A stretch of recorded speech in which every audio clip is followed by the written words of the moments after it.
المومنین حضرت عائشہ صدیقہ رضی اللہ تعالیٰ عنہ فرماتی ہیں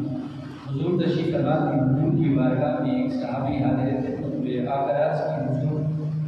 میں اپنی جان سے زیادہ آپ سے محبت کرتا ہوں، مجھے اپنے گھر والے آپ سے زیادہ عزیز نہیں ہیں بلکہ آپ مجھے گھر والوں سے بھی زیادہ عزیز ہیں۔ میں اگر گھر کے اندر بے چین ہوتا ہوں تو آپ کی زیارت کر کے سکون پا لیتا ہوں،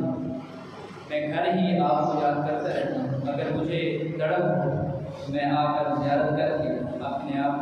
کے اندر سکون محسوس کرتا ہوں۔ مجھے ایک بات یاد آتی ہے، مجھے غم لاحق ہوتا ہے کہ جب اور واقع ہو جائے گی جنت کے اندر آپ انبیاء علیہ السلام کے ساتھ اعلیٰ درجوں پر فائز ہوں گے، تو وہاں پہ مجھے اگر دیدار کا شوق ہوا پھر وہاں کیا بنے گا۔ صحابی کا مزاج دیکھیے، اس پر غور کیجیے۔ صحابی یہ عرض کر رہے ہیں حضور اس دنیا کے اندر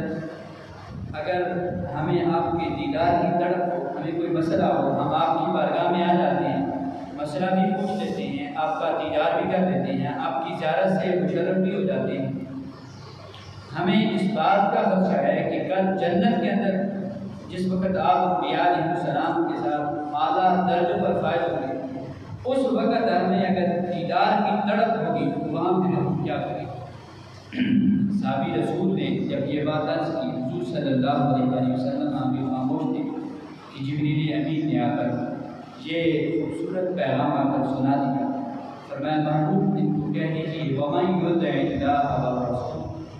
جو اللہ اور اس کے رسول صلی اللہ علیہ وسلم کی اطاعت کرے گا فَأُولَٰئِكَ مَعَ الَّذِينَ أَنْعَمَ اللَّهُ عَلَيْهِمْ،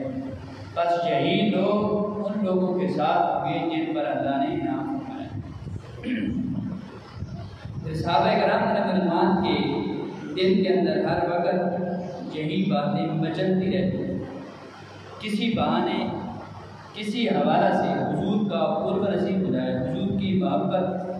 حضور کی رفاقت، حضور سے وارفتگی کی باتیں وہ ہر وقت کرتے رہتے۔ حضرت